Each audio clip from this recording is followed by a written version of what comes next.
Hola mis queridos Naturlovers, ¿cómo estáis? Espero que bien y con ganas de mimaros mucho. Soy María Evangelioz, dietista, coach y divulgadora especializada en dietoterapia, psiconutrición y naturopatía. Hoy vamos a hablar en una primera parte de un tema que me parece básico para todo aquel que quiera cuidarse y alimentarse desde el conocimiento, sentido común y equilibrio. Vamos a hablar sobre las grasas, su importancia, función y sobre todo cuáles son las grasas buenas y cuáles no. Y no menos importante, sobre cuál es la manera correcta de utilizarlas en la cocina. Porque no todo vale. Recuerda que si quieres estar al tanto de todos los vídeos que colgamos cada semana, suscríbete ya y dale a la campanita. En este canal nuestro propósito es que te cuides y que sumes mucha salud de manera natural.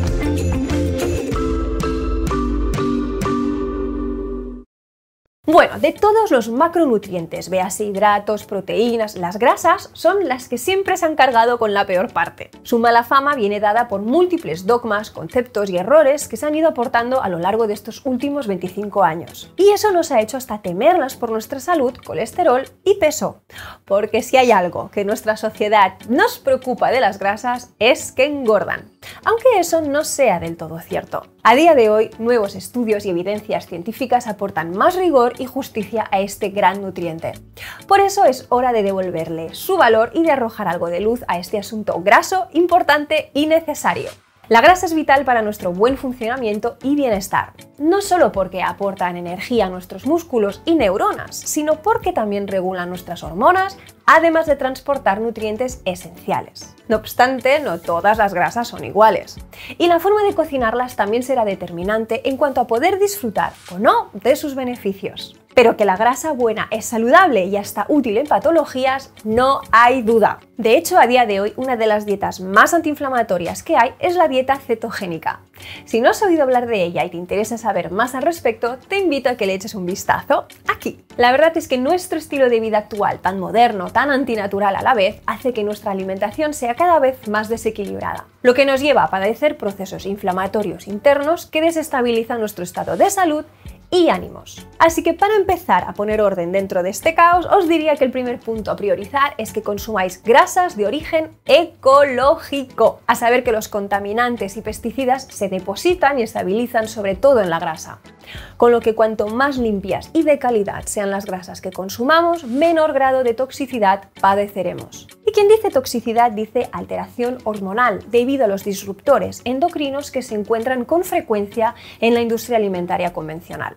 Además, la comida ecológica no solo es menos tóxica, sino que es más rica en nutrientes, vitaminas y minerales. Eso se traduce en menos suciedad y mayor vitalidad. Bien, en segundo lugar te diría que en el mundo de las grasas existen las grasas saturadas, monoinsaturadas y poliinsaturadas, y que ninguna de ellas debería ser demonizada o idolatrada. Por ejemplo, las grasas saturadas tienen muy mala fama, sin embargo, a saber que representan el 50% de la grasa total de la leche materna. Por otro lado, nuestro cerebro almacena grandes cantidades de este tipo de grasa, con lo que será que tiene beneficios también, ¿no creéis? Lo cierto es que las grasas saturadas favorecen el buen funcionamiento del cerebro, corazón, pulmones, sistema hormonal e inmunitario, pero no todas actúan de la misma manera. Existen fuentes animales como vegetales. A destacar la mantequilla de vaca de pasto o el ghee, que también es mantequilla pero clarificada. Eso quiere decir que se le ha retirado la proteína y azúcar, como son la caseína y la lactosa,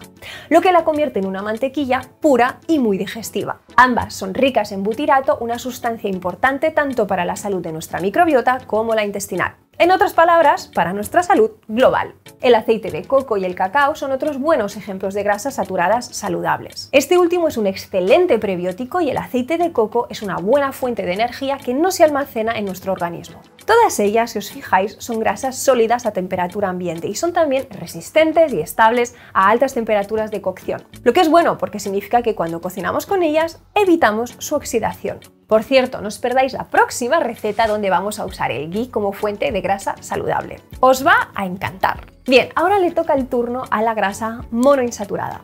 Se encuentra en varios alimentos, en los frutos secos, el huevo, el aguacate, el jamón de bellota, las aceitunas, pero su mayor representante es el aceite de oliva, nuestro oro líquido. Y sí, es líquido aunque resiste bien las temperaturas medias hasta unos 200 grados. Eso es menos que la saturada, pero más que la poliinsaturada.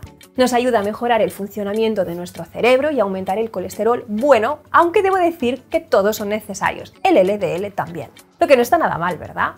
Me gustaría hacer una mención sobre el huevo, porque han sido tantos años de desprestigio que se merece un pequeño punto y aparte, creo. Llevamos atribuyendo al huevo el peligro de subir nuestro colesterol, ¿verdad?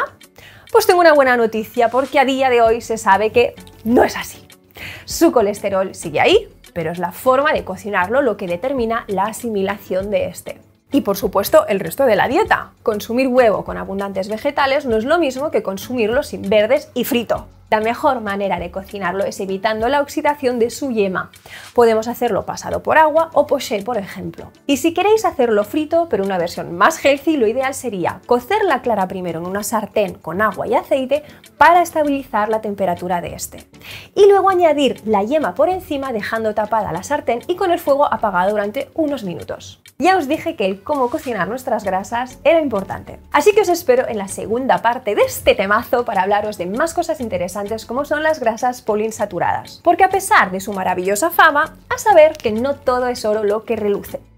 Nos vemos muy pronto con más información y más tips. Si te ha gustado este vídeo o tienes alguna duda, escríbenos en los comentarios. Y aparte de darle al like, suscribirte y campanita, entra a naturitas.es para ver la mayor oferta online de productos y terapias naturales a los mejores precios. Nos vemos en el siguiente vídeo, gracias por estar ahí y cuídate.